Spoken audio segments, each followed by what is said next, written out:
Pak, saya makin banyak baca, makin pusing, gitu ya. Apakah benar ini? Semakin banyak literatur yang kita baca, semakin pusing. Ada gium dalam dunia literatur review. Kita itu lulus S1 dengan benar kalau baca 20-70 paper. Kalau S2 pengen lulus dengan benar, bacanya 70-200 paper. S3 itu 200-700 paper. Mahasiswa kita baru baca 5 paper, gitu ya.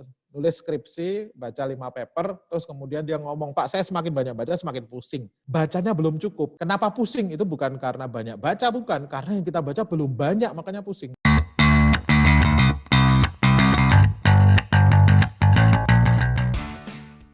Bismillahirrahmanirrahim. Assalamualaikum warahmatullahi wabarakatuh. Oke, jadi diskusi kita hari ini, Bapak Ibu sekalian, ini saya ciptakan musuh dulu. Kenapa kok kita perlu belajar riset metodologi? Itu karena memang banyak yang salah kaprah di dunia penelitian. Yang belum kenal, nama saya Romi, Bapak Ibu sekalian, Romi Satriawahono. Profil saya seperti ini, saya lahir di Madiun, terus kemudian saya SD SMP di Semarang, SMA di Taruna Nusantara di Magelang. Saya ikut program Pak Habibie, beasiswa Habibie setelah lulus SMA. Saya ke Jepang selama 10 tahun, PhD saya di software engineering dan machine learning, makanya garapan-garapan saya kalau nggak berhubungan dengan software engineering, enterprise architecture, data mining, dan seterusnya. Saya pulang ke Indonesia 2004, saya jadi peneliti, di LIPI hanya tahan 3 tahun, Bapak-Bapak sekalian, 2007 saya dirikan Brandmatics, 7 tahun setelah kita dirikan, saya spin off perusahaan, ada 2 sekarang, Brandmatics sama Branddev. Jadi untuk project-project biasanya Branddev yang maju, kalau untuk training yang Brandmatics. Ada satu perusahaan lagi sebenarnya tentang IoT yang saya buat, namanya Imani Prima, nanti kita bahas kapan-kapan. Kaki kiri saya bisnis, kaki kanan saya jadi akademisi, saya masih banyak ngajar di beberapa program pascasarjana, termasuk yang ikut ini beberapa mahasiswa saya ini sebenarnya. Saya juga masih jadi reviewer di banyak jurnal. Kalau di Elsevier ada IST, Information Software Technology, JSS, Journal of System and Software, Empirical Software Engineering, Software Quality Journal punyanya Springer. Ya. Kok sebut mitos karena apa? Jadi ceritanya bahwa sekalian bahasa Indonesia mitos, bahasa Inggris myth gitu ya, Yunani juga mitos. Jadi kalau kita lihat dari kamus, cerita turun-temurun sejak masa lampau yang mengandung penafsiran tentang alam semesta dianggap benar-benar terjadi. Jadi mitos tentang penelitian ini banyak nanti di Indonesia. Karena bidang saya komputer, Bapak Sekalian, ini sebenarnya pembahasannya untuk bidang computing ya.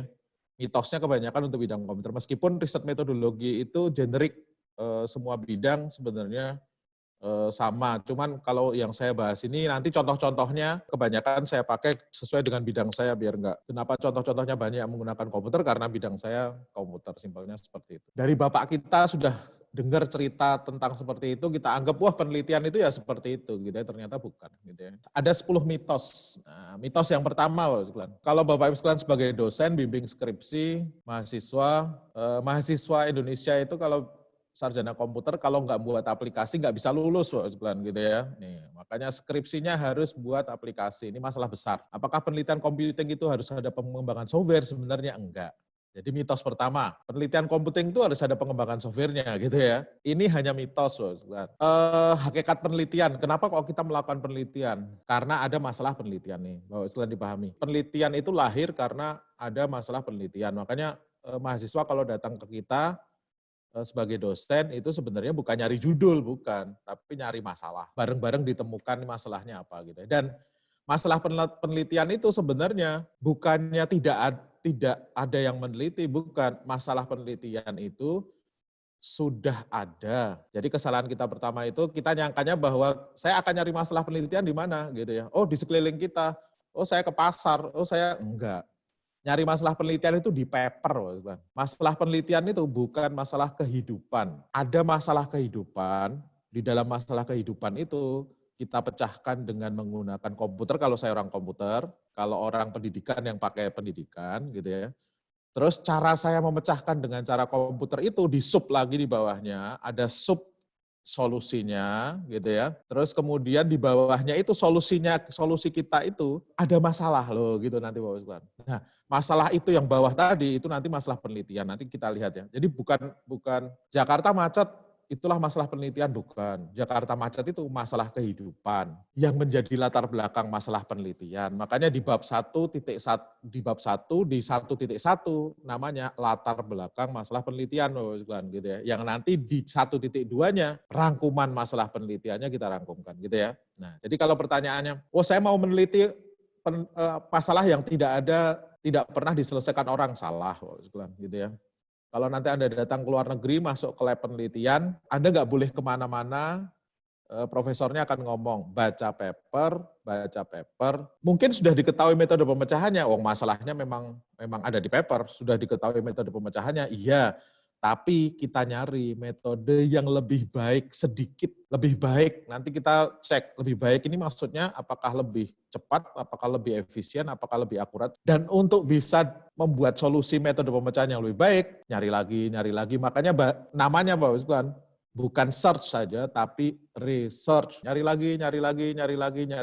Makanya masalah penelitian itu nggak bisa tahapan kita urutkan dari depan, terus kemudian selesai kayak waterfall gitu, nggak bisa. Nanti akan lari lagi ke depan gitu ya. Bahkan masalah penelitian yang kita set di depan nanti bisa berubah, solusi yang kita plan di depan bisa berubah. Makanya kalau dosen Bapak sekalian dia menyebutkan bukan masalahnya yang original, bukan.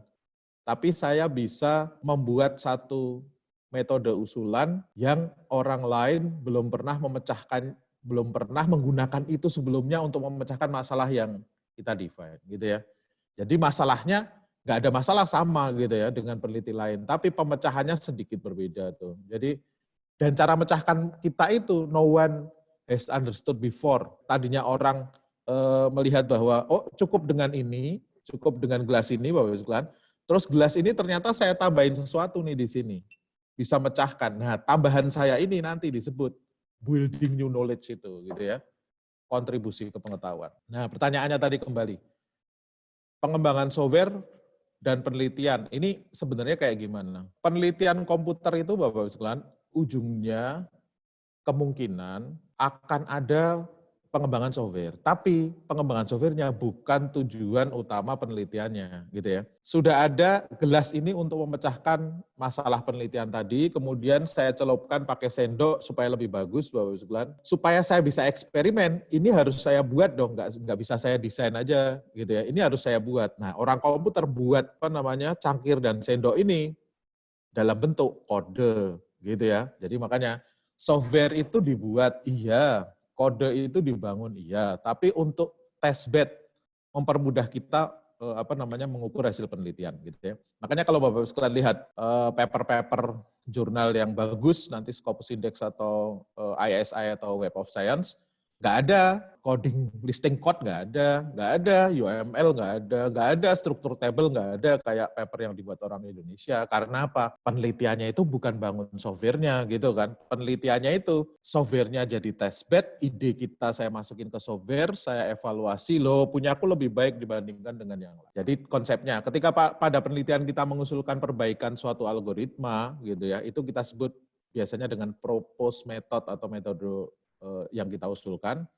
Contoh, bidang image processing, topik penelitiannya face recognition, merekognisi wajah, ini wajahnya siapa. Topik penelitiannya face recognition, rekognisi wajah, ini wajahnya siapa. Gitu ya. Nanti ada penelitian yang hanya mendeteksi bahwa itu wajah, bukan wajahnya siapa, bukan. Nah, ini namanya face detection. Nanti setelah ketahuan bahwa ini wajah, bukan tembok, padahal sama-sama coklat gitu ya, bukan tembok. Itu matanya saya keluarkan, hidungnya saya keluarkan, saya ukur jaraknya, namanya segmentation. Wajah dengan jarak mata seperti ini, dengan bentuk bibir seperti ini, itu wajahnya siapa? Face recognition. Gitu. Peneliti image processing misalkan, yang mengerjakan tentang topik face recognition, dia memikirkan perbaikan metode atau algoritma untuk pengenalan wajah dengan akurat. Data mining, yang ambil topik tentang decision tree, memikirkan perbaikan algoritma decision tree, sehingga bisa memprediksi dengan lebih akurat. Pruningnya saya perbaiki, split kriterianya saya ubah, Queenland menggunakan information gain atau gain teori ini saya gain ratio kemudian saya ubah,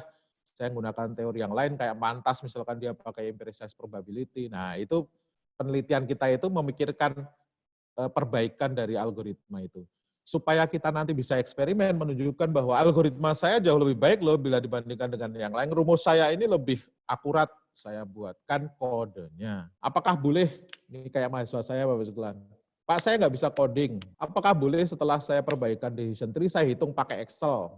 Boleh. Jadi mahasiswa saya ada yang hitung pakai Excel, enough, dia bisa memperbaiki decision tree, dia bisa masukin papernya ke jurnal Scopus Index, bahkan Bapak-Bapak sekalian. Cuman sengsara kan gitu ya.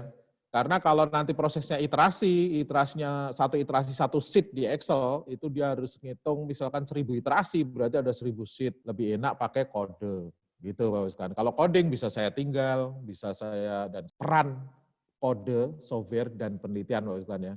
Jadi sekali lagi, penelitiannya orang komputer nggak harus membangun software sebenarnya. Ada yang tanya, loh penelitian saya bidang software engineering, kan harusnya buat software. Ini salah juga. Bidang saya software engineering. Sejak saya muda umur 20 tahun, saya masuk ke lab-nya dulu di Jepang, lab saya software engineering gitu ya. Dan saya murni software engineering karena saya konsentrasinya juga software engineering. Software engineering itu bukan bidang penelitiannya ya, penelitiannya bukan tentang gimana bangun software dan ujungnya jadi software, bukan. Tapi penelitiannya itu gimana melakukan perbaikan metodologi pengembangan software. Contoh, ada software testing namanya black box. Black box testing ini saya perbaiki supaya dengan cara black box biasa nggak nemukan banyak bug, dengan cara saya temukan banyak bug. Ada metodologi pengembangan software, ada yang gayanya waterfall, ada yang gayanya sistem series, ada yang gayanya agile. Saya pengen gabungkan waterfall, tapi daily scrum-nya saya masukkan di sana. Saya modelnya sprint misalkan gitu ya, dan seterusnya saya gabungkan. Nah, wujud akhirnya nggak bentuknya software, kan wujud akhirnya mekanisme pengembangan software yang efisien kan gitu ya.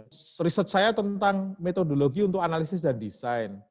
Ternyata model view controller itu MVC yang terkenal 3 itu harusnya tambahin 1 loh ide saya. Saya tambahkan 1, nah itu wujud akhirnya nggak harus software, padahal bidangnya software engineering. Gitu ya. Nanti kalau kita lihat, saya melakukan analisis terhadap paper-paper survei di bidang software engineering. Trending topics di bidang software engineering, ini kalau ada yang tanya ya, ini sebenarnya saya paling nggak nyaman ditanya, topik apa yang lagi ngetrend gitu ya. Kumpulkan aja dari survei paper yang ada, nanti dilihat. Kalau dilihat dari sini bahwa software engineering itu arah penelitiannya self-adaptive software 1.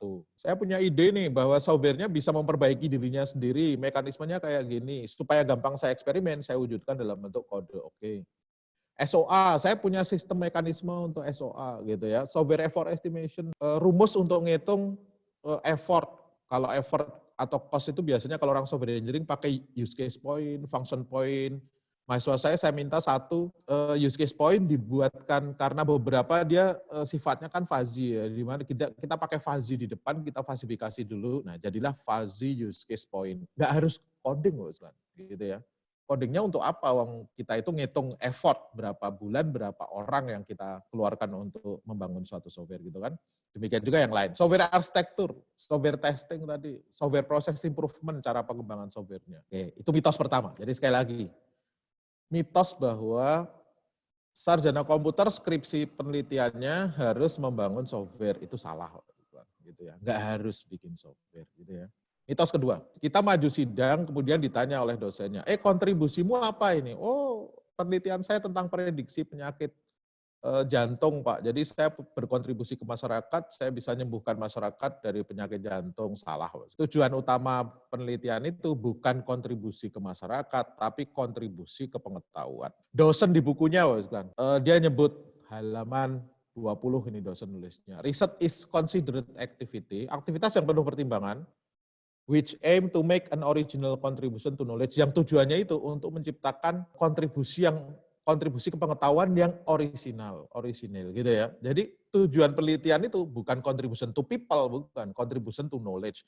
Contribution to people itu efek dari contribution to knowledge. Kenapa kok contribution to people itu kita belakangkan, Bapak Ibu? Karena itu nggak diukur di penelitian kita. Saya melakukan riset memperbaiki algoritma decision tree untuk prediksi, nanti saya pakai untuk prediksi penyakit jantung. Kontribusi ke pengetahuan yang saya buat itu, split kriterianya saya ubah, saya perbaiki, itu kontribusi ke pengetahuan. Itu saya masukkan ke tujuan, menerapkan algoritma bla bla bla yang saya improve untuk prediksi penyakit jantung dengan lebih akurat. Di manfaat, saya tulis nih Bapak sekalian, manfaat dari penelitian ini gitu ya, dengan prediksi yang lebih akurat bisa mengurangi pandemi penyakit jantung di Indonesia, itu manfaat, tapi nggak kita ukur. Gitu tuh Bapak sekalian. Makanya contribution to people itu nggak kita masukkan ke aim atau objektif, tapi kita masukkannya ke manfaat penelitian. Nanti kalau kita susun bab 1, 1.1 latar belakang masalah, 1.2 identifikasi masalah, itu kita define masalahnya. 1.3 rumusan masalah yang orang Indonesia biasanya pakai bagaimana, kalau di luar negeri kita sebutnya research question gitu ya. Nanti 1.4 tujuan penelitian gitu ya. 1.5 manfaat penelitian, 1.6 sistematika penulisan biasanya kayak gitu. Oke, saya paham. Berarti riset itu tujuannya untuk kontribusi ke pengetahuan. Bentuknya apa? Lihat, bentuk kontribusi ke pengetahuan itu apa? Benson nulis di bukunya. Riset itu dia sebut kegiatan penyelidikan investigasi terhadap suatu masalah yang dilakukan secara berulang-ulang, riset namanya, sistematis, considered activity kalau bahasanya si Dawson.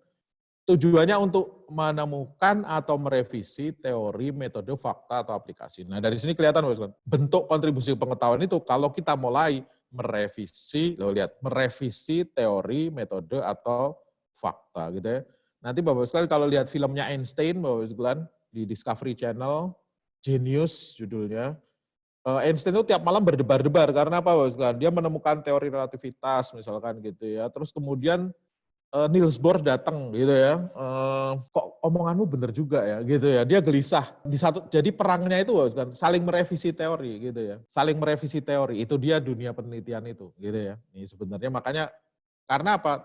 Kontribusi ke pengetahuan. Nanti di belakang kita bahas, kok disebut kontribusi ke pengetahuan kayak gimana? Lihat nih Pak. Berturut-turut ini dosen bahas ya, dari di bukunya halaman 20 ini, gitu Bapak sekalian, dia sebut. Terus kemudian kalau enggak 18, 19 atau 21 setelah itu dia jelaskan. Jadi bentuk kontribusi ke pengetahuan tuh kayak gini loh. Bidang kita itu yang ada di sini nih Bapak sekalian, ini bidang kita nih. Jadi kita itu belajarnya ada di sini. Lutfi Zadeh tahun 1964 punya ide, logika Krips itu nggak bisa dipakai. Gimana kalau kita pakai logika Fuzzy yang idenya dia itu, nah itu dia ada di sini nih Bapak sekalian awalnya nih. Your Learning and Development ada di sini. Ide itu dipublish oleh si Lutfi Zadeh, kemudian berkembang. Nih orang kemudian punya kontribusi di sini. Oh, kalau menurut saya kok kayak gini ya, nih dan seterusnya sampai kemudian bentuk pengetahuannya itu benjol-benjol kayak gini karena apa? Masing-masing orang punya kontribusi di sekitarnya gitu ya. Dari ide awalnya si Lutfi Zadeh kecil seperti ini gitu ya, sampai tadi sudah saya beri contoh logika Fuzzy jadi gede kayak gini. Nih, padahal ide awalnya dari Lutfi Zadeh itu kecil kayak gini. Lutfi Zadeh itu butuh waktu hampir 7 tahun Bapak sekalian untuk bisa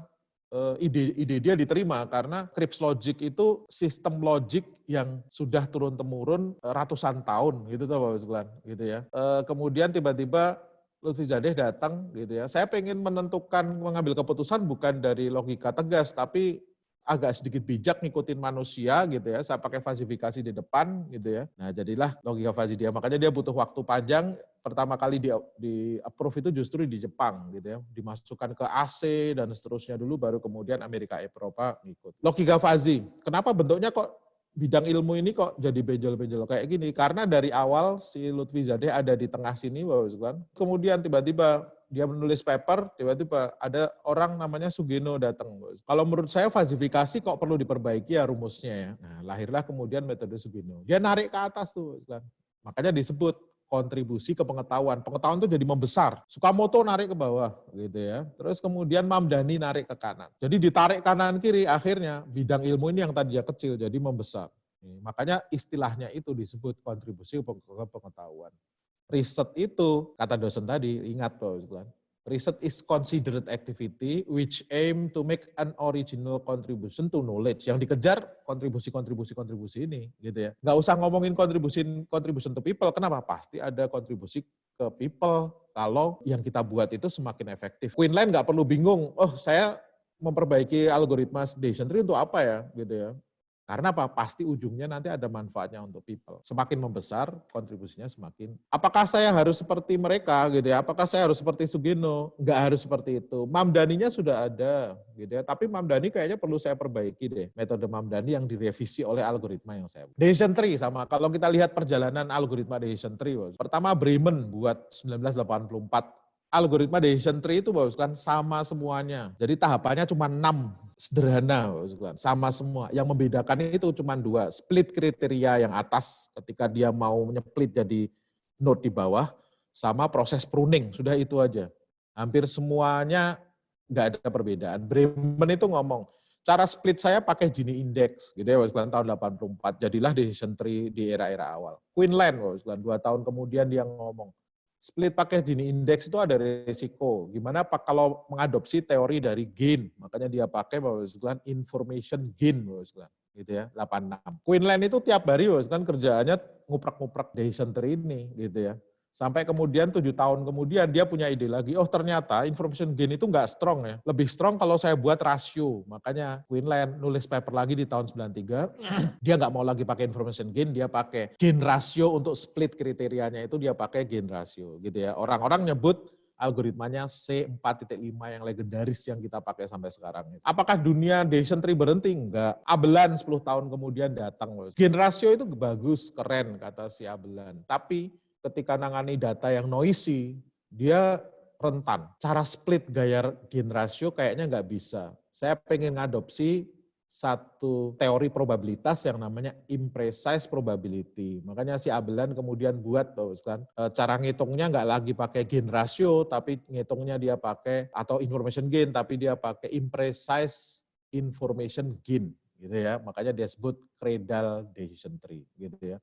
Apakah selesai sampai di sini? Enggak, Bapak sekalian. Lihat nih perjalanannya. Abelan punya murid gitu ya, namanya Mantas. Mantas kemudian membuat, kalau Abelan ini memperbaiki dari punyanya Quinlan, information gain yang dia buat. Gimana kalau imprecise probability saya buat rasio imprecise information gain ratio, itu dibuat oleh Mantas ini. Apakah selesai di tahun 2013 ini? Enggak, Bapak sekalian. 2018 keluar satu lagi, Bapak sekalian. Abelan lagi yang mengeluarkan, dia sebut adaptatif Cradle C4.5. Nih, jadi perjalanan dunia riset itu kontribusi lagi seperti itu. Kalau kita diskusi lebih detail, Bapak sekalian, sebenarnya dosen ngomong di papernya, you can be original in 2 ways, kata dosen. Jadi kita itu bisa punya kontribusi atau bisa punya originalitas di 2 tempat. 1, metode, seperti yang tadi kita bahas itu metode. Jadi masalahnya, memecahkan masalah yang orang lain sudah pernah mengerjakan sebelumnya, tapi dengan cara yang berbeda. Metode improvement. Ini jamak kita lakukan, peneliti-peneliti newbie kayak kita semuanya biasanya mainnya di sini. Ada satu lagi, originalitas di masalah. Ini nggak saya anjurkan loh, karena apa? Ini kita bikin masalah. Jadi kita bikin masalah dan itu kadang-kadang berisiko. Wong jangankan bikin masalah, kita bikin metode aja kadang-kadang salah kok, apalagi kita bikin masalah. Makanya kalau nanti sudah peneliti senior kayak Quinlan, dia bisa bikin masalah baru. Tadinya orang nggak tertarik urusan noisy data biar diurus lain, nggak usah pakai decision tree. Tapi dia ngomong bahwa Abelan ngomong bahwa ini noisy data bisa saya urus sekalian pakai decision tree. Gitu toh Bapak Islan. Itu namanya dia sudah mulai membuat masalah. Jadi memecahkan masalah yang orang lain belum pernah mengerjakan sebelumnya. Resikonya kalau kita lompat ke sini Bapak Islan, gitu ya. Mahasiswa saya pernah ada yang jenius Bapak Islan. Pak, saya pengen riset algoritma genetika, saya pakai untuk ada satu objek. Oke lah dilakukan gitu ya. Orang-orang sudah pakai 3-4 parameter aja Pak, saya pengen 8 parameter. Saya bilang, coba dibaca dulu kenapa orang pakai 3 sama 4. Enggak Pak, mereka mungkin nggak bisa aja kali ya. Nih keren nih, saya suka nih mahasiswa kayak gini. Ya udah dilanjut aja. Sebulan nggak ada kabar, 2 bulan nggak ada kabar. Saya WA, saya Telegram bulan kedua. Gimana ada perkembangan? Sebentar Pak, sebentar lagi. Saya menemukan hal besar nih. Tapi kurang 2 bulan lagi lah gitu ya. Akhirnya 5 bulan kemudian Bapak Islan dia datang. Saya menemukan hal besar Pak. Saya sudah coba Pak. 3-4 parameter gitu ya. Nah, masalahnya kan dirimu pengen 8 parameter. Nah, ternyata execution time-nya dia sifatnya eksponensial. Jadi kalau 2 parameter itu cukup 5 detik. Nanti kalau 3 parameter itu jadi 10 jam gitu ya. 4 parameter jadi 5 hari. Itu Bapak sekalian ya. 5 parameter Bapak sekalian gitu ya, atau 4 parameter itu sudah masuk ke hitungan bulan. Makanya dia ngomong. Makanya Pak, saya sudah nyoba 3 dan 4 itu makan waktu 5 bulan. Nah, saya pengen lanjut ke 6, tapi ternyata Pak 6 parameter itu makan waktu 23 tahun. Ya, ini belum 8 gitu ya. Nah, setelah saya jadi galau, saya baca paper kemudian gitu ya. Ternyata ada yang nulis, Pak, mau mbok lakukan 3, 4, 5, 6, hasilnya nggak terlalu jauh beda. Nah, saya jadi tahu orang-orang kenapa 3, 4 dan 5. Nah, ini Bapak sekalian, ini dia itu berusaha membuat masalah. Orang-orang sudah biasa main di 3 sama 4, dia pengen 8, terjebak. Itu yang masalah. Wong jangankan masalah mahasiswa aja bermasalah ketika ngimprove metode. Ada satu mahasiswa saya, Pak, saya pengen melakukan penelitian tentang pencarian tempat parkir kosong. Sekarang banyak dipakai di mal-mal. Wah, keren, saya bilang gitu ya. Saya sudah searching, Pak, metode saya sederhana. Nggak ada orang yang pernah pakai. Ini orang-orang goblok banget, kata dia gitu ya. Kok nggak pernah pakai gitu ya. Nah, emang metodemu apa? Jadi gini, Pak, saya pakai algoritma yang sederhana aja gitu ya. Saya pakai bubble sort untuk pencarian tempat parkir kosong gitu ya. Bubble sort dipakai. Lihat Bapak sekalian ya. Saya sudah searching di paper, Pak. Nggak ada, jurnal-jurnal nggak pernah ada yang bahas. Mungkin kelewat, saya bilang waktu itu. Kalau kita nggak bisa nemukan jurnal-jurnal, kemungkinan ada 2. 1, you are genius. Kita memang genius, benar-benar genius. Dirimu keren, genius. Dan ini biasanya cuma 5% aja. 95%-nya, kenapa nggak ada di dunia ini orang yang melakukan? Karena too stupid to do. 95% nih Bapak Ustaz. Terlalu goblok untuk dilakukan gitu ya. Saya masuk yang mana Pak, kata mahasiswa saya? Yang 2. Karena apa? Mau melakukan pencarian tempat parkir kosong, itu algoritma pencarian Bapak Ibu. Tapi yang dipakai algoritma pengurutan, sorting itu algoritma pengurutan ya. Sampai berak-berak darah juga nggak akan ketemu uang algoritma sorting mau dipakai untuk searching kan nggak bisa. Nih, jadi makanya Bapak Ibu, konsentrasinya kita ke improve method yang nomor 1. Contoh, saya berikan contoh lebih real. Saya pengen riset tentang algoritma genetika yang mau saya pakai untuk penentuan desain bendungan. Ini wajar bisa, karena algoritma genetika itu misalkan nih Bapak, ada banyak barang dengan berbagai bentuk mau saya masukkan ke dalam satu ruangan. Saya pengen nyari berapa barang yang bisa saya masukkan ke dalam, makanya dicari mana yang paling optimal. Nah, bendungan itu punya tinggi, lebar untuk bisa nampung air, atau diameter untuk bisa nampung kubik air yang paling gede gitu ya. Makanya saya pengen cari kombinasinya gitu ya, pakai algoritma genetika. Clear ya Mas ya? Ini riset saya tentang itu. Kalau judulnya algoritma genetika untuk penentuan desain bendungan yang paling optimal, nggak ada kontribusinya Mas gitu ya. Karena apa? Ya sudah sejak tahun 80 orang algoritma genetika bisa dipakai untuk penentuan desain bendungan. Apa lagi yang mau kita cari? Nah, lihat sekarang. Saya membuat kontribusi. Ternyata setelah saya baca-baca paper gitu ya, pada saat saya menggunakan algoritma genetika untuk urusan bendungan, itu begitu saya coba kebanyakan, itu dia konvergensi prematur. Jadi algoritma genetika itu dipakai untuk penentuan desain bendungan, iya. Tapi pada saat saya uji coba dengan beberapa data untuk bendungan, ternyata dia sering konvergensi prematur itu, kan dia konvergen tapi kecepatan gitu ya. Jadi belum benar-benar nggak konvergen sebenarnya, tapi dia keburu konvergen gitu ya. Nah, kalau kita lihat tuh, saya nggak membuktikan algoritma genetika bisa dipakai untuk penentuan desain bendungan, enggak. Tapi saya pengen pecahkan konvergensi prematur ini gitu ya. Makanya saya pakai metode XYZ misalkan nih, variabel ya XYZ ya. Metode XYZ saya pakai untuk pemecahan masalah konvergensi prematur pada algoritma genetika. Nah, kalau ditanya kontribusimu apa? Saya menerapkan metode XYZ yang tadinya nggak pernah dipakai orang untuk memecahkan masalah konvergensi prematur. Metode XYZ itu sebenarnya bukan baru juga, tapi dipakai untuk hal lain. Tapi di riset saya pakai untuk memecahkan masalah konvergensi prematur. Nah, kalau masalah seperti tadi, orang pakai 3 parameter, saya pakai 7 parameter. Orang lain nggak ada yang melakukan, saya yang melakukan yang 7 parameter. Masalah yang berbeda ini gitu ya. Ini agak bahayanya kalau peneliti newbie kayak kita nanti terjebak kayak. Kalau pengen masalah dan metode, lebih canggih lagi, tapi nggak perlu lah gitu ya. Metode XYZ pemecahan konvergensi prematur pada algoritma genetika dengan 7 parameter. Wah, top ini. Tapi nggak selesai-selesai nanti kalau Anda terusin S2 atau S3 gitu ya, nggak lulus-lulus nanti malah. Orang Indonesia gimana Bapak sekalian? Apakah seperti ini? Enggak, orang Indonesia kayak gini nih Bapak. Penerapan algoritma genetika untuk penentuan desain bendungan di Bendungan Jatiluhur. Seminggu kemudian nulis paper lagi, diganti bendungannya. Bendungan Gajah Mungkur. 2 minggu lagi dia bikin paper lagi, Bendungan Karangkates. Karena di Indonesia ada 283 bendungan Bapak sekalian. Papernya 283, jadi guru besar bendungan. Ketika peraturan baru ngurus guru besar harus publikasi internasional, dia submit kok ditolak terus karena memang nggak ada kontribusi ke pengetahuan. Objek tempatnya aja diubah-ubah, itu bukan kontribusi ke pengetahuan. Penerapan algoritma genetika untuk penjadwalan mata kuliah nih banyak banget di Indonesia nih, nggak ada kontribusinya. Tapi kok paper yang mirip bisa masuk ke IEEE Transaction on Man and Cybernetics gitu ya, buatannya Yang, bisa masuk karena lihat penerapan algoritma genetika berbasis guided local search strategy. Jadi GA-nya itu dikasih tambahan sedikit, dia kasih nama Guided Local Strategy untuk penjadwalan mata kuliah juga sih yang juga ngurusi itu. Gitu. Cuman dia punya kontribusi. Ini di Indonesia sering banget nih. Penerapan algoritma C4.5 untuk penentuan kelulusan mahasiswa tepat waktu. Studi kasus TIMIK XYZ. Lah, ini banyak banget rame. No contribution to knowledge ini gitu ya. Tapi kalau kita ubah penerapan algoritma C4.5 dengan penghitungan entropi. Penghitungan entropinya saya ubah untuk penentuan kelulusan mahasiswa tepat waktu. Clear. Nih, mulai dapat ide sebenarnya. Kalau pengen bisa nembus jurnal-jurnal terindeks, apalagi Q1, Q2, kontribusi ke pengetahuannya harus gede. Penerapan neural network untuk prediksi harga saham pada perusahaan ABC. Tetot, nggak ada kontribusinya. Pemilihan arsitektur jaringan pada neural network secara otomatis dengan menggunakan algoritma smooth mulai ada. Loh. Bukan neural network saya pakai untuk prediksi penyakit kanker payudara, gitu bukan Mas. Tapi di neural network ada masalah loh.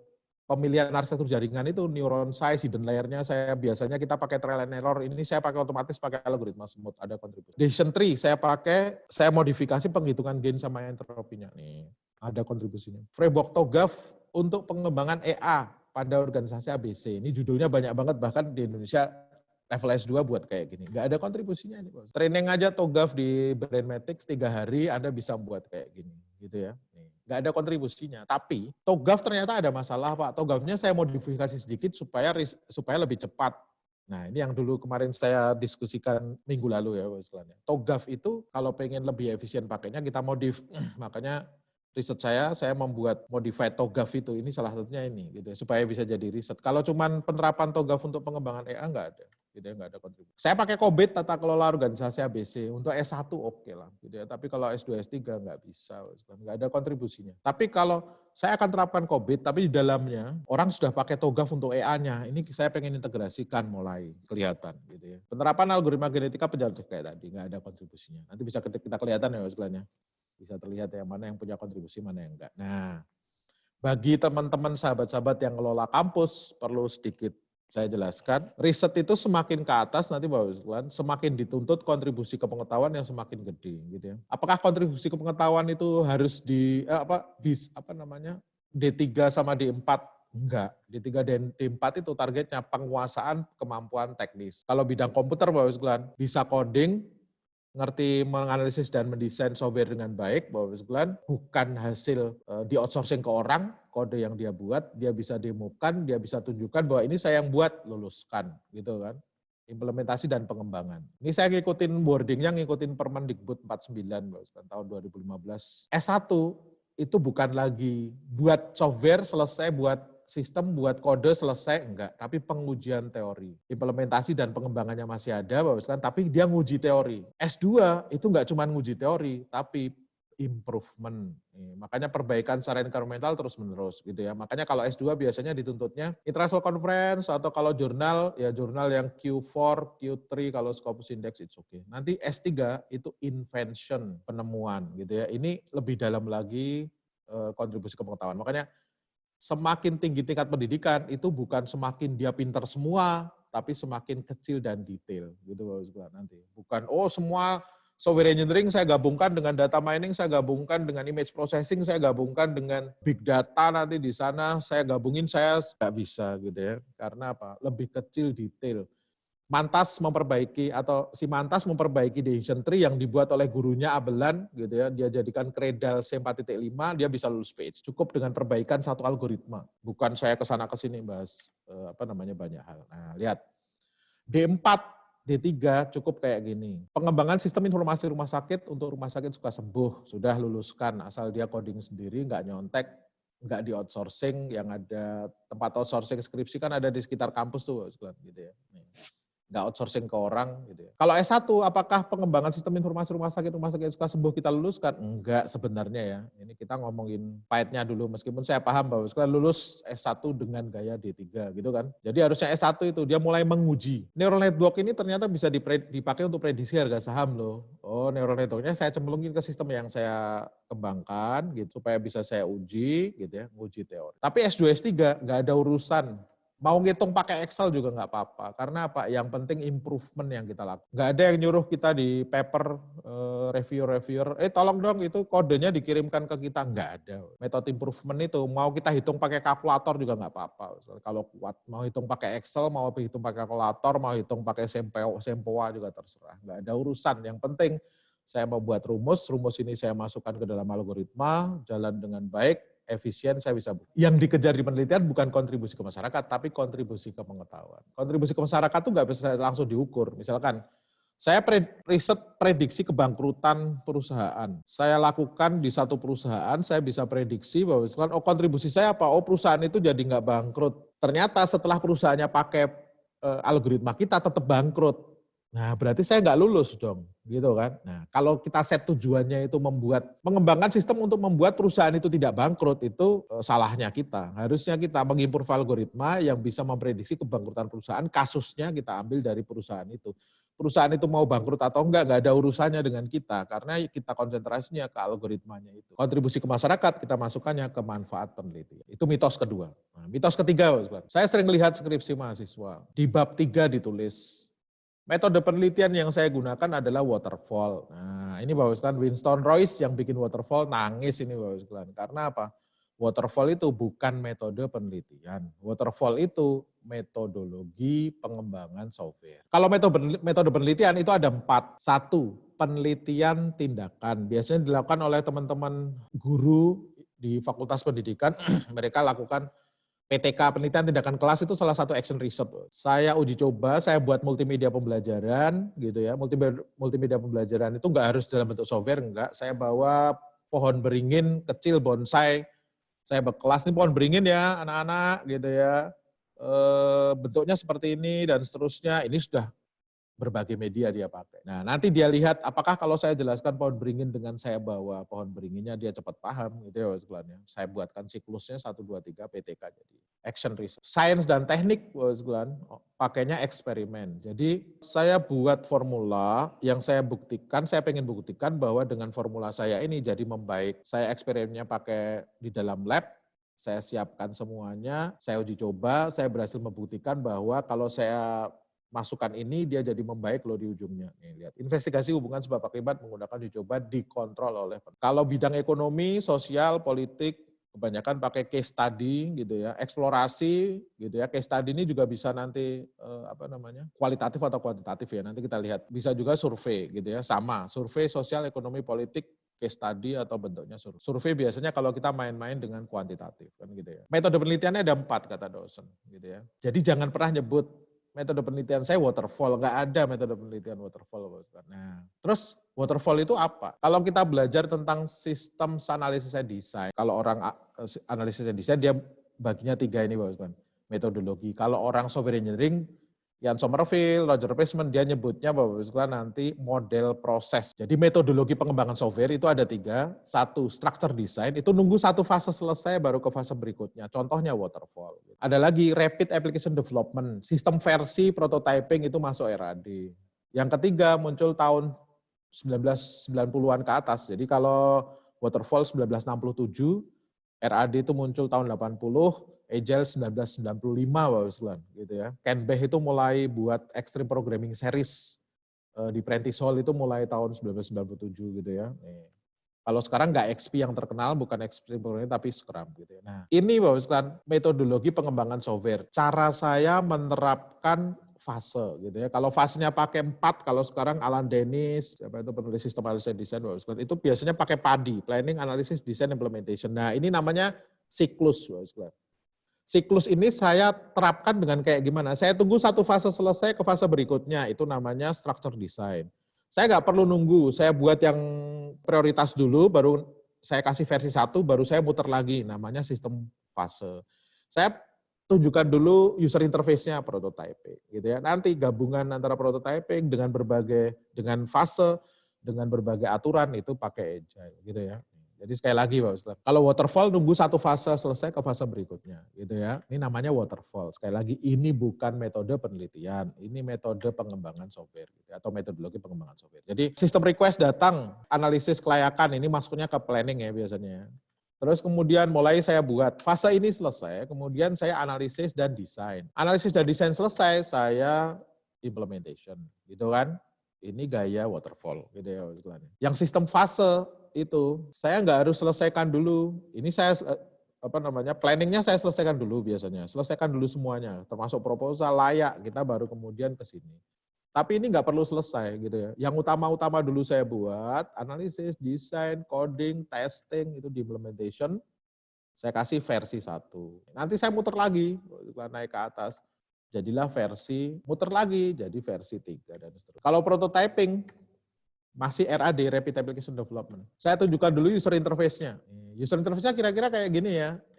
Baru kemudian, oke, saya analisis, desain, saya coding setelah itu, gitu ya. Jadi muter lagi ke atas gitu ya. Nah, yang agile Bapak sekalian. Agile itu ada 20 orang software developer guru di tahun 1995-an Bapak sekalian, 97, 95, 95, 96, 97 mereka membuat manifesto.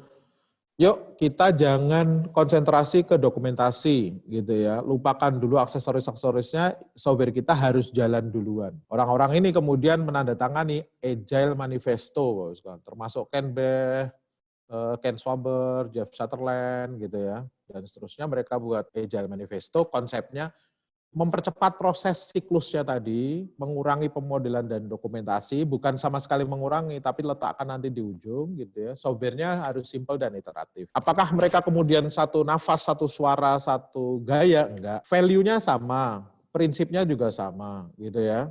Jadi manifesto tadi jadi value sama prinsip, Bapak sekalian. Nah, praktisnya beda.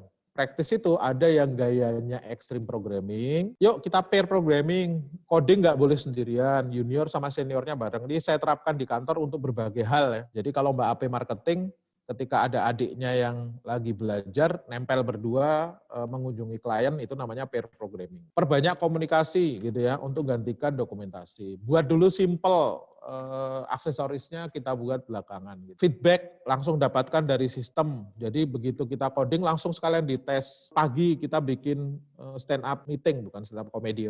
Stand up meeting 15 menit aja. Atau feedback dari tim. Kalau customer kita, kalau scrum review misalkan ya, feedback dari customer. Feedback dari tim itu daily scrum kalau di scrum. Design and code for today, bukan untuk besok gitu ya. Ini gaya agile. Tapi kalau gaya scrum, lihat diubah sedikit sama Ken Swaber sama Jeff Sutherland. Project itu 3-9 orang aja. Planning, analysis, design, implementation itu disebut satu sprint gitu kan. Nih, untuk satu fitur gitu misalkan gitu. Timnya harus self organize, nggak perlu ada project manager, asal self organize yang paling sulit kalau di Indonesia. Sprintnya muter terus, jadi Bapak sekalian dari ide gitu ya, product owner datang jadi product backlog gitu kan, terus kemudian dipecah di sprint itu dipecah. Sprint 1 kita ngerjakan apa gitu Bapak sekalian. Seminggu harus upload di Play Store gitu misalkan ya. Nih, nanti potensial shippable product namanya. Tapi ini masih belum selesai, tapi seminggu ini kita menghasilkan atau 2 minggu ini kita menghasilkan, dan menghasilkan itu harus dalam bentuk potensial shippable product. Ini kalau gaya Scrum kayak gini. Gitu ya. Planning kita lakukan, setelah itu fitur 1 dulu saya sprint. Planning, analisis, design, implementation gitu ya. Nanti balik lagi ke atas dong gitu ya. Sprint 2 saya lakukan lagi, dan ini gaya Scrum. Nah, sekali lagi Bapak Scrum. Metode penelitian itu ada 4 tadi, action research, eksperimen, survei gitu ya, case study ya. Nah, jadi metodologi pengembangan software itu ada 3 tadi, structure design, rapid application development, sama agile. Jadi metodologi pengembangan software bukan metode penelitian. Jangan pernah memasukkan waterfall, RAD, agile di bab 3 yang kita anggap bahwa metode penelitian saya adalah menggunakan waterfall. Enggak, karena bab 3 itu cara saya melakukan penelitian. Metode atau metodologi penelitian itu bagaimana metode, teknik, cara, tahapan, evaluasi pada penelitian yang kita lakukan. Mitos ketiga. Mitos keempat, masalah penelitian itu adalah masalah yang muncul di masyarakat. Kalau mahasiswa kita tanya, gimana kelanjutan tesisnya? Oh, saya lagi cari masalah Pak. Loh, nyarinya di mana? Ini saya lagi magang di, nah salah. Masalah penelitian itu bukan masalah yang muncul di masyarakat, tapi masalah penelitian itu masalah yang muncul di paper. Masalah yang muncul di masyarakat itu namanya masalah kehidupan, yang paling bawah nih yang warnanya hijau ini. Penelitian itu dilakukan karena ada masalah penelitian.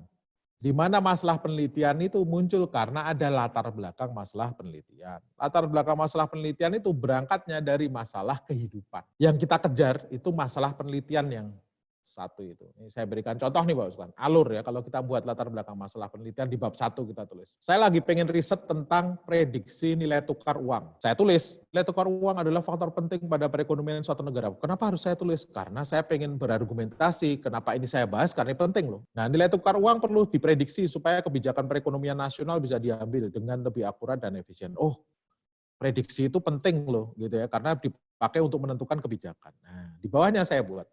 Metode untuk prediksi nilai tukar uang saat ini digunakan adalah regresi linier, saya sebut neural network supervector machine ini misalkan ya, ada 3. Terus saya jelaskan, regresi linier itu punya kelebihan loh, A, tapi juga punya kelemahan B. Neural network punya kelebihan C, punya kelemahan D. Supervector machine tadi punya kelebihan nih, dia bisa memecahkan masalah B dan D yang jadi masalah di regresi linier dan neural network. Ini memberi argumentasi kenapa saya pilih supervector machine nanti. Tapi punya kelemahan di E. Jadi riset saya ini pasti nanti judulnya penerapan metode bla bla bla atau algoritma bla bla bla untuk mengatasi masalah E pada support vector machine untuk prediksi nilai tukar uang. Loh, itu dia risetnya. Makanya kalau ditanya, masalah penelitianmu mana? Masalah penelitiannya, apakah masalah saya kebijakan perekonomian negara? Enggak, itu masalah kehidupan.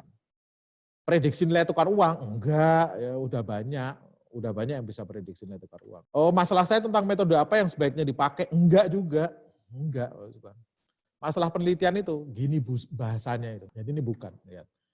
Support vector machine itu sebenarnya punya kelebihan loh. Nanti kalau baca paper Anda, orang-orang selalu nyebut, support vector machine sebenarnya sudah bagus, bla bla bla bla. However, pokoknya kalau di latar belakang atau di pendahuluan atau di introduction itu orang sudah mulai, penulisnya sudah mulai nyebut however, itu sudah mulai keluar, masalah penelitiannya sudah mau dikeluarkan. Dipuji-puji dulu, baru kemudian dikasih masalah gitu kan. Support vector machine itu punya kelebihan memecahkan masalah B dan D, tapi punya kelemahan di E, itulah masalah penelitian. Nah, tujuannya nanti menerapkan metode XYZ untuk memecahkan masalah E pada support vector mesin untuk prediksi nilai tukar uang yang ada di atas tadi. Lo lihat, nilai tukar uang masalah kehidupan, bukan masalah penelitian. Metode apa yang paling bagus juga sebenarnya bukan masalah penelitian, tapi kalau mau jadikan itu masalah penelitian, berarti penelitian kita nanti mengkomparasi. Nyari masalah penelitian itu di mana? Paper. Bukan di jalan-jalan di sana, magang, enggak. Masalah penelitian itu dapatnya dari paper. Dari paper kita tahu, ini saya angkat karena apa? Ini benar nih, ini akan membawa ke masalah kehidupan gitu ya. Terus textbooks saya pakai untuk apa? Memperdalam pengetahuan. Kalau lihat di sini, textbooks itu memperdalam pengetahuan tentang bidang yang diteliti. Tapi kalau sudah saya pengen mengetahui hasil penelitian yang berhubungan, itu bacanya paper. Saya pengen tahu tentang metode apa yang sekarang ada, state of the art methods, itu bacanya paper. Nanti kalau Anda baca paper penelitian, di daftar referensi itu sebagian besar diisi oleh textbooks. Itu paper busuk, buruk. Karena apa? Levelnya bukan meneliti, levelnya dia belajar. Karena apa? Baru memperdalam pengetahuan, belum ada kontribusi. Tapi kalau 20 daftar referensi itu textbooks-nya 2, 18 yang lainnya paper, mulai good. Nah, contoh masalah penelitian tadi. Lihat Bapak sekalian, meskipun judulnya bisa beda-beda, tapi saya buat coloring code supaya enak diikuti. Lihat Bapak sekalian ya. Contoh nih, saya pakai PSO. PSO-nya saya pakai untuk pemilihan parameter pada support vector mesin untuk prediksi produksi padi. Lihat nih, kalau mahasiswa saya, dulu kita pernah baca papernya V ya. Particle swarm optimization-nya saya pakai untuk memilih parameter pada SVM untuk prediksi produksi padi. Ini anggap saya jadikan judul. Pertanyaannya, prediksi produksi padi itu topik penelitian saya? Bukan. Prediksi produksi padi itu objek datanya yang kita pakai dan ini sifatnya opsional. Apakah boleh saya nggak tulis? Boleh. Mantas Abelan ketika riset tentang decision tree, mereka buat Cradle C4.5 dan seterusnya, mereka nggak pernah nyebut objek datanya pakai apa, enggak. Karena apa? Mereka uji coba dengan UCI dataset, 50 UCI dataset itu sudah mewakili seluruh masalah kehidupan. Makanya dia uji coba dengan dataset publik aja. Gitu. Ini nggak perlu, ini opsional makanya. Gitu ya. Ungu itu objek data, sifatnya opsional. Orange, super vector mesin, ini topiknya. Jadi kalau ditanya, Mas penelitiannya topiknya tentang apa? Jangan sebut prediksi produksi padi, bukan. Itu bukan topik. Padi apalagi bukan. Topik saya tentang support vector mesin, saya akan ngimprove loh. Khususnya di bagian pemilihan parameter. Merah itu masalah penelitian nih. Pemilihan parameter di SVM itu bermasalah, makanya ini mau saya pecahkan dengan pakai PSO. Hijau itu metode usulan saya, gitu kan. Nah, jadi kalau kita nyusun masalah penelitian, SVM ini sebenarnya bagus loh, sebutkan. Dapat memecahkan masalah overfitting, lambat konvergensi, dan seterusnya.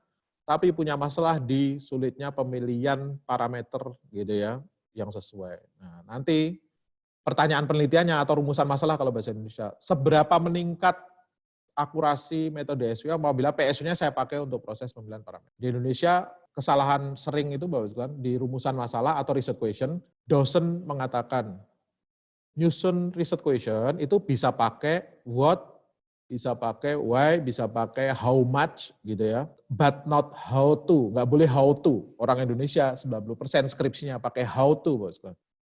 Dilihat lagi aja nanti skripsinya, pasti bagaimana cara mengembangkan gitu ya, bagaimana cara how to padahal nggak boleh. Pertanyaannya bagaimana cara, harusnya kesimpulannya cara mengembangkannya adalah 1, 2, 3 gitu ya. Tujuannya menerapkan PSO tadi untuk pemilihan parameter yang sesuai gitu ya pada SVM sehingga hasil prediksinya lebih akurat. Lihat, yang warna biru itu cara kita ngukur. Nih, yang warna biru ya, itu cara kita ngukur. Cara ngukurnya pakai akurasi nanti. Tapi apakah akurasi saja? Enggak. Bisa aja kita ngejar tingkat error, bisa aja kita ngejar presisi, bisa kita ngejar efisiensi. Jadi akurasinya nggak saya ini pokoknya kira-kira akurasinya nggak terlalu ada perubahan tapi lebih efisien, yang tadinya 10 detik saya bisa lakukan dalam 1 detik. Nah, jadi kalau masalah penelitian tuh kayak gini. Neural network itu sudah bagus loh, lihat. Kuning itu, orange itu bagus kan apa mau topik gitu ya atau objek metode yang kita akan perbaiki gitu ya. Neural network itu sebenarnya udah bagus, tapi punya kelemahan masalah yang warnanya merah gitu ya. Cara ngukurnya nanti warnanya biru. Rumusan masalahnya bagaimana peningkatan akurasi loh. Cara ngukurnya pakai peningkatan akurasi efisiensi. Apa yang saya improve neural network-nya? Masalahnya apa di neural network warnanya merah? Cara saya algoritma genetika. Ini contoh-contoh yang lain saya berikan di sini, kita lewati aja. Saya biasakan ke mahasiswa saya kalau sudah dapat masalah itu di listing landasan dari masalahnya itu apa. Makanya benar-benar masalah itu bukan masalah kehidupanmu, tapi masalah itu masalah yang ada disepakati oleh para ulama-ulama, para peneliti di dunia. Mitos kelima, Bapak Sekalian. Studi literatur di bab 2 itu isinya berbagai teori dasar dan definisi yang ada di buku. Makanya Bapak Sekalian kalau kita searching pakai plagiarisme cek kayak Turnitin, skripsi, tesis, disertasi itu kebanyakan nanti 90% malingnya gitu ya, plagiarisme itu ada di bab 2. Karena di kepala kita ada mitos bab 2 itu saya isi definisi, misalkan skripsi mahasiswa gitu ya, mengembangkan aplikasi bla bla bla menggunakan Java atau menggunakan PHP dan MySQL. PHP MySQL-nya saya letakkan di bab 2. Lah ini kesalahan-kesalahan besar gitu. Akhirnya apa ya, cuma nyontek dari buku aja. Jadi sekali lagi tadi sudah saya sebut. Lihat ya, studi literatur itu dipakai untuk apa? Atau 1, memperdalam pengetahuan. Kita baca textbooks gitu ya. 2, orang-orang sudah sampai di mana ini untuk memecahkan masalah kita. State of the art-nya saya tahu gitu ya. Terus kemudian nyari masalah penelitian juga di di paper. Isi bab 2 itu sebenarnya bukan isi dari buku kita pindahin, bukan Bapak Sekalian, tapi kata si Shuttleworth, Bapak Sekalian bagus nih. Literature review is a critical and in-depth evaluation. Jadi yang paling penting itu, lihat nih, state of the art dari penelitian saya ini sudah sampai mana orang-orang. Untuk memecahkan masalah ini, orang itu sudah sampai mana gitu. Itu yang kita cari, bukan Java adalah, PHP adalah, enggak gitu ya. Bahkan enggak usah kita decision tree adalah enggak. Untuk memecahkan masalah split kriteria itu peneliti sudah sampai mana, itu kita tulis saja di bab 2 gitu ya. Itu yang paling penting gitu ya. Nah, nanti kita akan belajar gimana mereview supaya sistematis itu di hari Minggu gitu ya, bahwa literatur review itu ada 3, tradisional, SLR gitu ya, dan seterusnya lah, nanti kita bahas lah, ini belakangan aja. Jadi dengan adanya SLR ini nanti kepala kita agak sistematis loh, memandang masalah. Jadi bab 2 ini SLR ini kita masukkan ke bab 2 nanti gitu ya. Jadi di bab 2 itu kita tahu topik saya itu siapa yang melakukan penelitian, penelitinya siapa saja loh, lihat nih. Active and influential researcher. Subtopiknya apa saja, dataset apa yang dipakai, metode apa yang sudah digunakan, yang sering digunakan, dan seterusnya. Sampai dari sini nanti Bapak sekalian, kita bisa menemukan gap, itulah tujuannya bab 2 itu. Dari SLR yang saya buat nanti Bapak sekalian, ini saya tahu, oh orang-orang sudah sampai sini nih tentang software defect prediction bidang saya. Menjes ternyata kayak gini, Lesman kayak gini, Song kayak gini. Dari sini saya temukan gap, oh ternyata noisy attribute predictor sama imbalance class distribution di software defect dataset itu bikin masalah di nggak akuratnya klasifikasi loh. Gitu. Yang kedua, orang-orang banyak yang pakai neural network dan SVM, tapi punya masalah tuh ada di bawah. Dari situ nanti ide saya keluarkan. Oh kalau gitu dari gap riset yang ada, dari hasil SLR saya tadi, literatur review saya punya ide gimana kalau saya membuat kayak gini. Gitu, ini bab 2 itu tujuannya seperti itu. Terus kemudian riset saya lakukan, saya uji coba gitu ya. Oh kalau kayak gini saya terapkan, saya evaluasi, jadi lemparkan ke jurnal. Selesai Bapak Ibu gitu ya. Sebenarnya kayak S2, S3 itu bisa cepat kita lakukan kalau ada publikasi jurnal, kalau penelitian kita benar. Gitu ya. Nah mitos ke-6, banyak banget nih mahasiswa datang ke saya. Pak saya makin banyak baca makin pusing gitu ya. Apakah benar ini? Semakin banyak literatur yang kita baca, semakin pusing. Ada gium dalam dunia literatur review, gitu ya. Masalah level pendidikan dan jumlah literatur. Kita itu lulus S1 dengan benar kalau baca 20 sampai 70 paper, gitu ya. Patokan, Mas. Baca 20 sampai 70 paper. Kalau S2 pengen lulus dengan benar, bacanya 70 sampai 200 paper. Karena SLR, kalau kita melakukan SLR, nulis bab 2 itu paling enggak butuh ratusan paper yang kita baca detail gitu ya. S3 itu 200 sampai 700 paper. Ini ada gium patokan. Nah, mahasiswa kita baru baca 5 paper gitu ya. Nulis skripsi, baca 5 paper, terus kemudian dia ngomong, "Pak, saya semakin banyak baca semakin pusing." Bacanya belum cukup gitu Bapak sekalian ya. Kenapa pusing? Itu bukan karena banyak baca, bukan, karena yang kita baca belum banyak makanya pusing gitu ya. Jadi makanya baca lagi topiknya yang benar, jangan bacanya ngawur gitu ya. Oh saya sudah baca 20 paper Pak, cuman topiknya beda-beda pasti pusing. Gitu ya. Satu topik, satu masalah penelitian kita baca 5 paper pusing, 6 paper pusing makin pusing, 7 paper pusing, 15 paper makin pusing, mulai masuk 20 paper kayak terbelah dunia. Oh alah ini peneliti ternyata itu aja ini gitu ya. Oh ternyata yang tentang riset decision tree itu kalau nggak Queensland, Abelan, Mantas, dan gengnya gitu ya. Paling yang melakukan penelitian paling itu. Bukan kita pusing karena makin baca makin pusing, bukan. Karena yang kita baca memang belum banyak. Nanti kalau kita lihat Bapak, tahapan penelitian ini saya bahas dari Jumat. Tentukan bidangnya dulu, kita tentukan bidang. Oh bidang saya software engineering. Tentukan topik, tentang prediksi bug dari software topik gitu ya.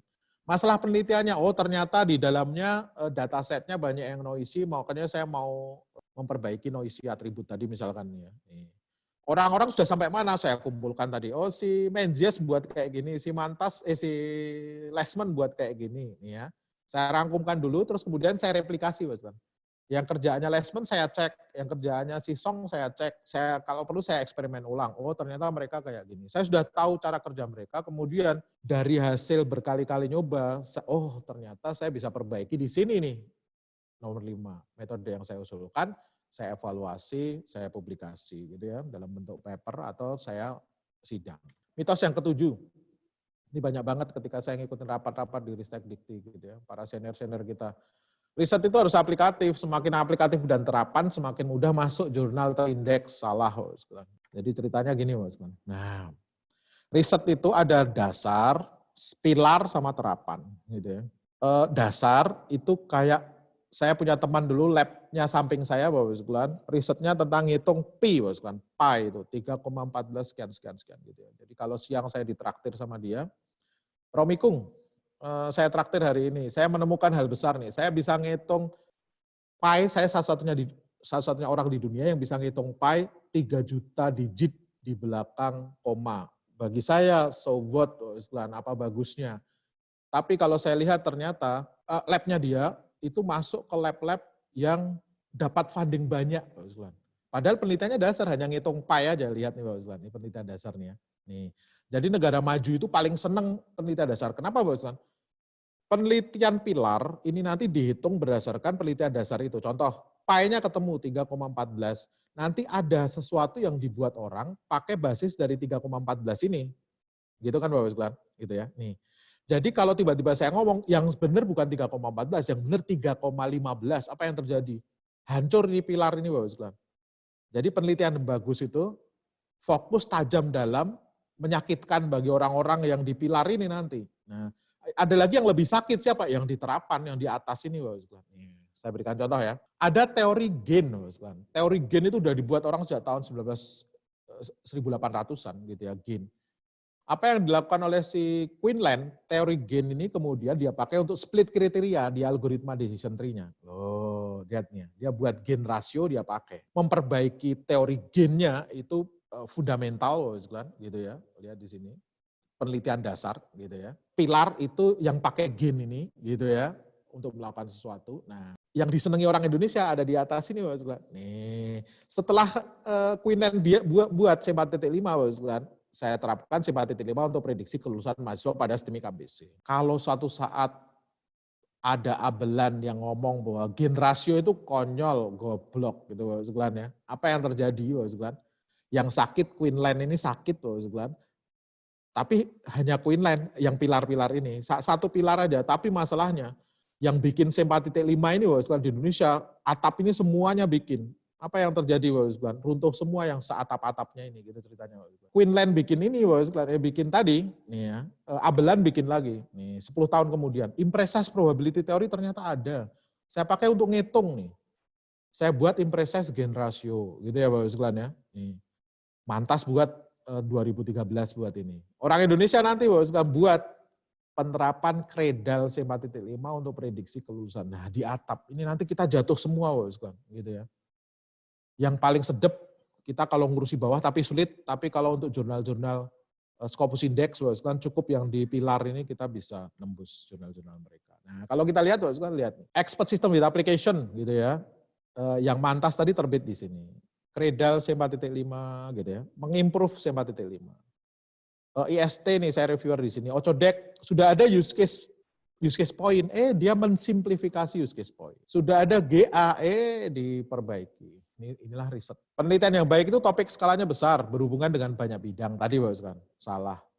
Riset yang berkualitas, topik skalanya kecil, fokus dalam dan menyakitkan gitu ya Bapak, sebenarnya. Menyakitkan bagi apa yang dilakukan Abelan sama Mantas, menyakitkan bagi Quinlan, menyakitkan bagi Bream. Membawa pengaruh besar, impact-nya besar. Gitu ya. Small but high impact. Gitu kan.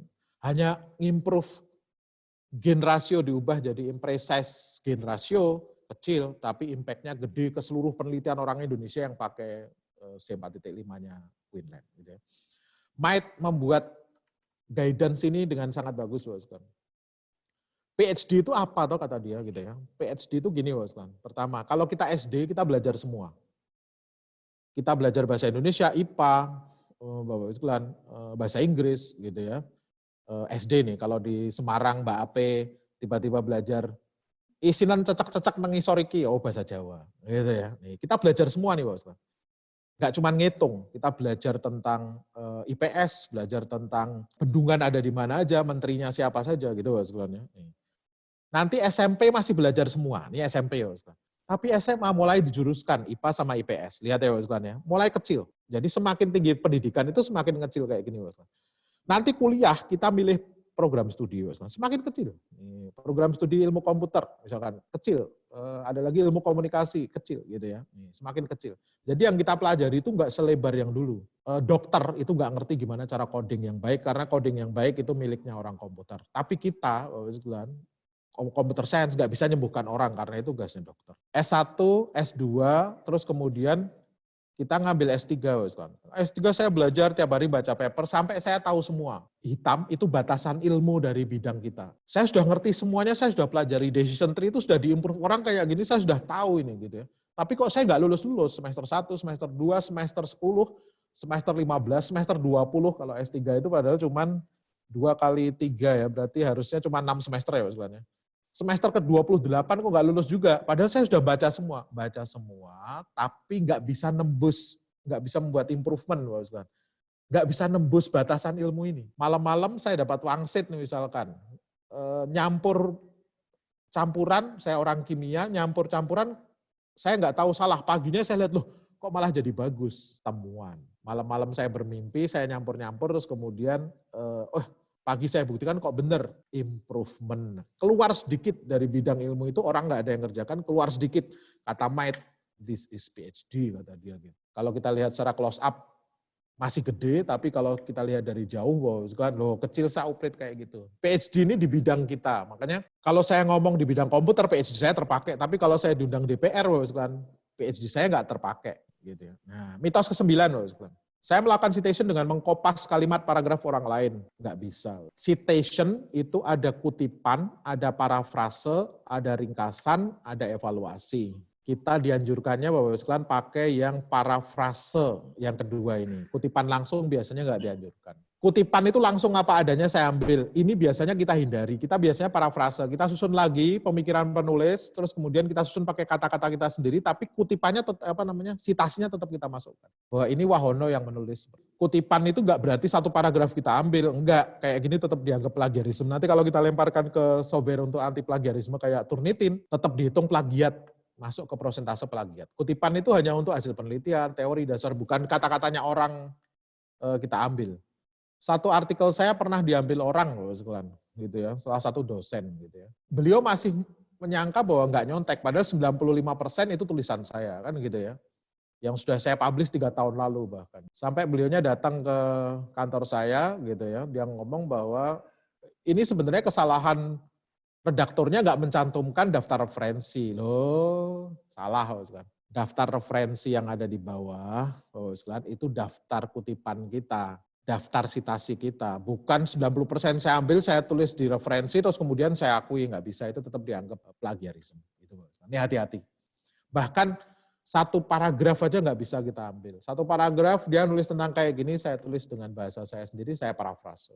Nah, daftar referensi itu bukan daftar bacaan, tadi daftar kutipan. Kalau saya baca tapi nggak pernah saya kutip, jangan masukkan ke daftar referensi. Itu konsepnya. Gimana kalau saya citasi orang? Ini sering banget nih, Bapak. Ini misalkan Pak Suyanto nulis di bukunya. Logika Fuzzy adalah bla bla bla bla bla bla bla bla dalam kurung Zadeh 1968 gitu. Terus mahasiswa kita pakai tulisannya Pak Suyanto itu, terus kemudian dimasukkan ke dalam skripsinya, ditulis Fuzzy adalah bla bla bla bla bla bla dalam kurung Zadeh 1968. Salah, karena apa? Dia nggak pernah baca dari Zadeh, gitu. Dia bacanya dari Suyanto. Gimana caranya nulis? Definisi logika Fuzzy menurut Zadeh dalam Suyanto, nanti kayak gitu. Cuman kalau lihat di jurnal-jurnal yang bagus kok nggak pernah ada, iya soalnya nggak lucu kita melakukan kayak gini, kecuali publikasi aslinya nggak bisa kita akses gitu ya.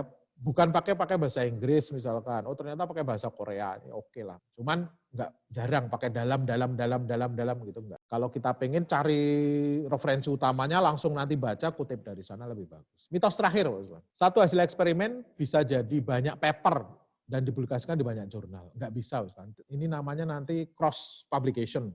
Satu hasil penelitian kok dipublish di banyak jurnal. Ini enggak, nanti Bapak kan kena ban, hati-hati gitu ya. Jadi kalau saya penelitian, misalkan ya, saya punya 3 riset problem. Satu riset problem saya pecahkan dengan satu riset question ya. Riset problem atau masalah penelitian adalah alasan kita melakukan penelitian clear. Satu RP bisa dipecahkan dengan banyak RQ gitu ya. Saya uji cobanya dengan banyak bisa, tapi uji coba dengan satu juga oke gitu ya. Tapi satu masalah saya uji coba dengan 3, ada yang punya kontribusi, ini di sini, nih, RC2, riset kontribusi ada. Ada yang RQ3 punya kontribusi, tapi yang 4 nggak ada kontribusi bisa. Paper itu kita publish pada saat saya punya kontribusi sebenarnya. Atau nggak punya kontribusi, tapi saya bisa evaluasi, namanya negative result ini nanti. Kalau ini positive result, ide saya ternyata benar ya terbukti. Ide saya ternyata nggak terbukti, nggak apa-apa kalau kita mau, tapi nulis papernya lebih sulit gitu ya. Ini tetap saya tulis kalau saya yang RQ4 ini tetap saya tulis, tapi analisisnya lebih rumit. Saya masukkan ke jurnal, satu jurnal kalau saya punya kontribusi. Tapi bukan saya punya kontribusi terus kemudian masuk ke 5 jurnal, nulisnya ini doang. Gitu ya. Itu self plagiarism nanti. Jadi satu kontribusi, satu paper, satu kontribusi, satu paper. Secara umum seperti itu Bapak sekalian 10 mitos penelitian. Terima kasih atas perjuangannya hari ini, nanti kita lanjut Jumat dan Minggu.